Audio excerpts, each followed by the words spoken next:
ఇప్పటి వరకు మీకు ఒక డౌట్ రావచ్చు, నేపాల్లో మనం ఎక్కడికి వెళ్తున్నామని. హిమాలయాస్లో ఆక్సిజన్ చాలా తక్కువగా ఉండే పవిత్రమైన హిందూ టెంపుల్ లార్డ్ ముక్తినాథ్, అదే మన డెస్టినేషన్. అక్కడికి వెళ్ళేంత వరకు మన ప్రయాణం నడుస్తూనే ఉంటుంది. కాఠ్మండు దర్బార్ స్క్వేర్.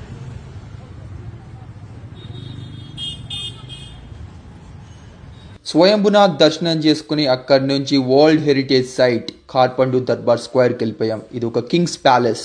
మల్లా కింగ్స్ నుంచి షా కింగ్స్ వరకు అందరూ ఈ ప్యాలెస్లో ఉండేవారట. అప్పుడు రాజులు వాడిన వెపన్స్ ఇంకా సెక్యూర్ చేసి అలాగనే ఉంచారు.